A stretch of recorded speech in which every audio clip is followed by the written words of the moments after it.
In this installment, we're going to be going over the MLB bet slate for Friday, July 4th. Let's get into it.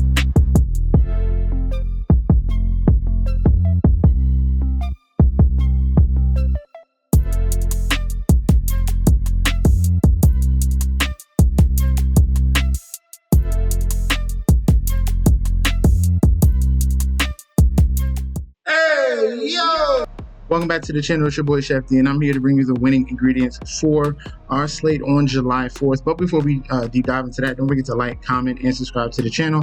Make sure you follow me on Instagram and Twitter at MetsNetSD. Don't forget about that TikTok at Chef_D91, and don't forget about that Patreon. Right now at the homepage of the YouTube channel, currently at 10.2 thousand subscribers. This is the road to 20K, and we're well on our way because you guys are showing up each and every single day.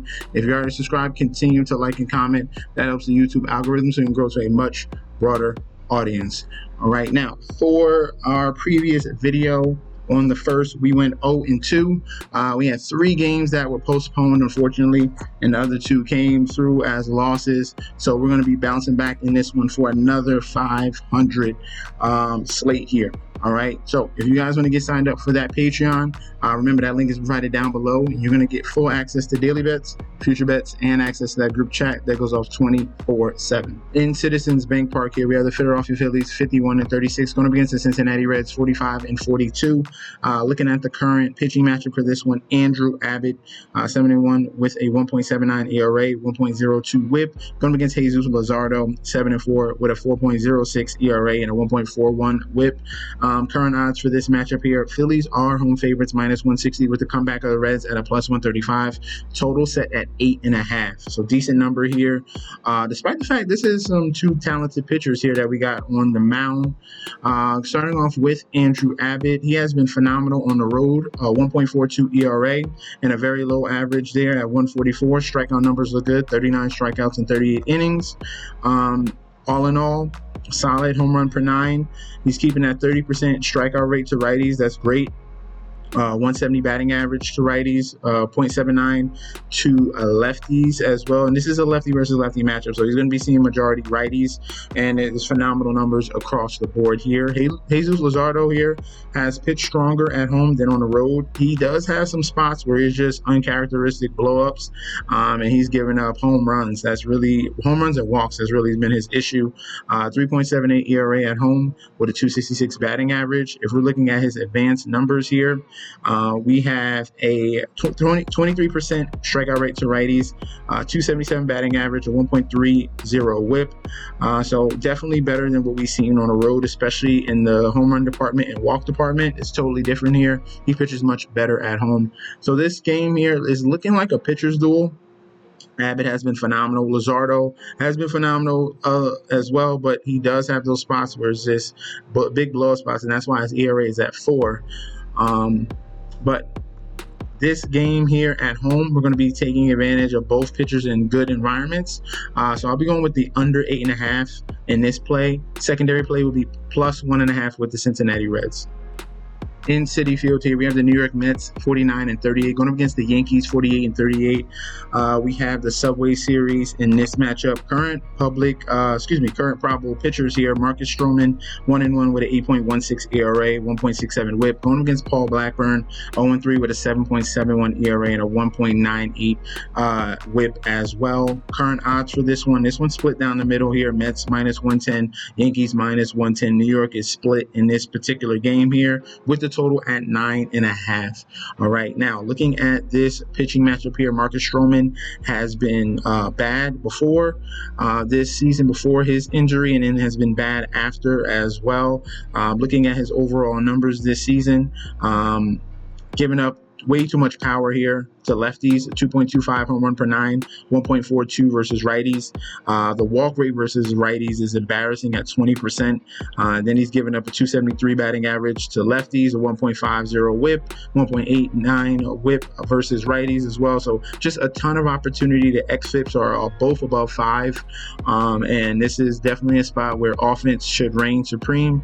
So Mets lineup is in a really good spot here. But the same thing goes here for the Yankees. Paul Blackburn run has been putrid this season. He had that one initial start against the Dodgers, and he started out hot. But other than that, it's been question marks here. Looking at his overall numbers here, he's giving up power to righties, just righties. So that's a positive note here. Only 2.00 home run per nine. Walk rate is about 10%. But the batting average versus lefties at 317 versus righties at 415. Whip is at 244. There is supposed to be some progression versus righties slightly, but then there's supposed to be regression versus lefties at the 4.60 xFIP. So this game here, I would definitely steer clear. Picking a side, it's going to be tough. I would just go with the over on this game. I think both of these teams here, getting into each other's bullpens and put up some big numbers here in this one. So give me the over 9.5. If I had to choose a secondary play, I would choose Mets on the money line, but main play over 9.5.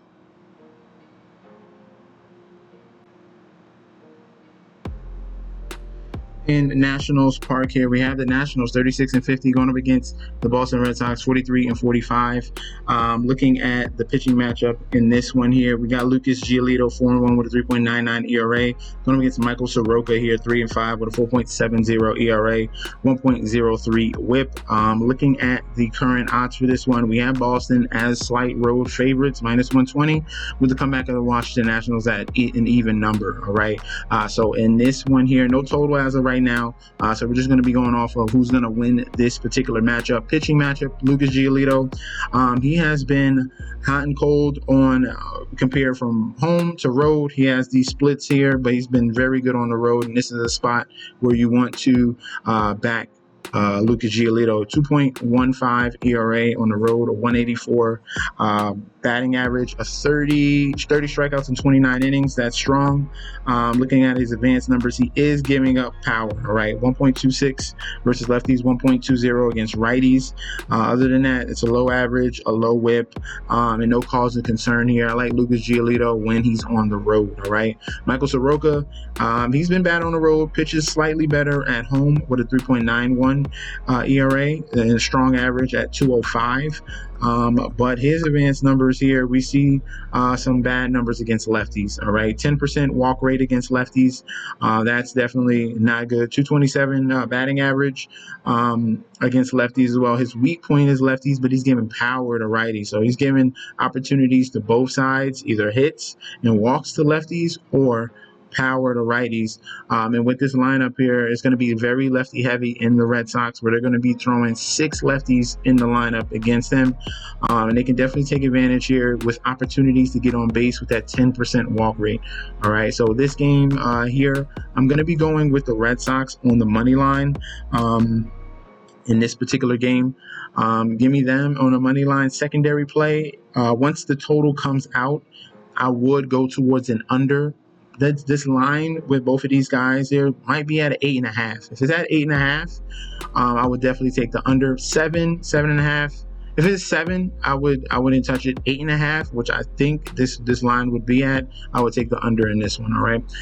So Red Sox money line main play. In Target Field here, we have the Twins at home 41-46, going against the Tampa Bay Rays 48-39.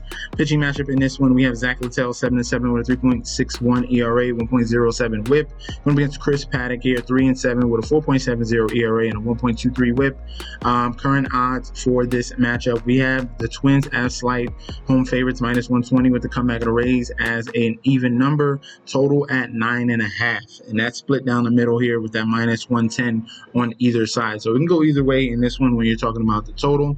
Looking at the pitching matchup here, Zach Littell, bend, don't break type of pitcher here. 3.81 ERA on the road, 245 batting average, only 28 strikeouts with 54 innings. So he is struggling to strike out guys on the road. He's striking out a better percentage here at home with 43 strikeouts and 50 innings. So more strikeouts and less innings at home. But on the road, let's see what the issue is here. He's giving up a ton of power, man. To lefties, he's getting torched. 3.52 home run per 9 against against lefties. That is really bad. 1.72 against righties with the home run per 9. We're looking at the batting average, 256 versus lefties, 237 versus righties. So it's the power that he's given up and some minimal hits. All right, a decent amount of hits, but mainly power that's getting him in trouble. So he could look good first couple innings, and then an inning can come where he just gets totally washed with the home run ball, and it just looks like a bad outing. We do have some progression on both sides with his numbers, but the xFIP is still telling me above 5 versus lefties and a 4.53 against righties. So that still doesn't cut it. Chris Paddock here for the Twins. He pitches better at home, 3.58 home ERA at home. Only 26 strikeouts in 37 innings, so his strikeout number is going to be around that 20% range. Looking at his numbers, he's keeping the home run ball below 1. That's just positive. Slightly raised walk rate, 8.9 versus lefties, but the average is low at 246 and 222. We do see regression against both of these numbers here versus lefties and righties, though. His xFIP is raised versus both hands. So this game here, Chris Paddock is that type of pitcher that is both of these pitchers are very untrustworthy. That's why this total is so high at 9.5. I would probably lean towards the total over 9.5. But we're going to look at this spot here. All right. Twins have been struggling mightily, and that's because they've been on a really long road trip. And usually at home, they play much better baseball. That's why they're over 500 at home, 22-17. This is a spot where they get some home cooking done, and they eke out a win in this one. All right. So ultimately, I like the Twins to get this win here. It's strong to say that the Twins are favored as well. So I'm gonna back them here on this one with the money line. Secondary play would be over 9.5 if you have more confidence in that one. In Petco Park here, we have the San Diego Padres 46-40 going up against the Texas Rangers 43-44.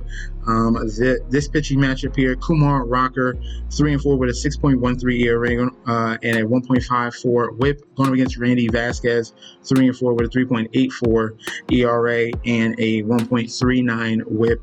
Looking at the odds for this one, we have Padres as slight home favorites, -120, with the comeback of the Rangers at an even number here. Total is at 8.5.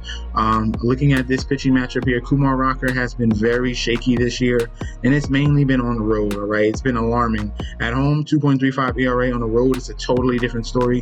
11.34 ERA on the road, which is absolutely abysmal. A 400 batting average he's given up as well. If we're looking at the advanced numbers, we're seeing a ton of power here to lefties. Home run per 9 at 3 versus lefties. Home run per 9 versus righties at 1.17. Walk rates are both bad at 8% versus righties and 13% versus lefties. 442 batting average versus lefties. 344 batting average against righties. A 2.89 whip against lefties. So it is across the board. This is really, really bad for the Rangers and for Kumar Rocker. And this is a good spot for the Padres, all right? Randy Vasquez, he pitches much better at home. 3.14 ERA at home. Bad strikeout numbers, only 25 strikeouts in 43 innings. That's not good. For Vasquez's advanced numbers here at home, we're seeing some power issues. 1.23 home run per 9 versus righties, 1.71 versus lefties. Walk rate is a little bit of a concern, both at 9% versus both hands. But the average is decent here. 235 versus righties, 250 versus lefties here. So it's really the power numbers that's increasing his xFIP. It is what it is here, where he struggles against lefties. He's going to be seeing at least 5 lefties in this lineup for the Rangers. So both of these teams here, both of these pitchers have been very questionable, even though Vasquez's numbers at home are better. All right, much better than what we've seen on the road. But Kumar Rocker, I can't back him. He's very similar to Leiter that they have in this rotation, who walks guys at a 20% rate. You can't trust that at all. And Kumar has shown on the road that he is not the same pitcher. I'm gonna have to bounce back here and back the Padres on the money line in this one. If you do not like that play, all right, I would definitely look towards the over 8.5 in this total, because both of these both of these pitchers here have high question marks, but ultimately I do think the Padres get the win at the end of the day. All right, so main play Padres money line. That's going to be our breakdown for July 4th. Let me know in that comment section down below if you agree or disagree. We could definitely debate about that down below. Also, get ready, get signed up for the Patreon so you can get locked and loaded for the World Series future, for the NFL season as well, for team total overs that we're going to have, and the Super Bowl prediction that we're going to have as well. So click on that link provided down below. You're going to get full access to daily bets, future bets, and access to that group chat that goes off 24/7. This is your boy Chef D. I'll be back very soon, and peace out.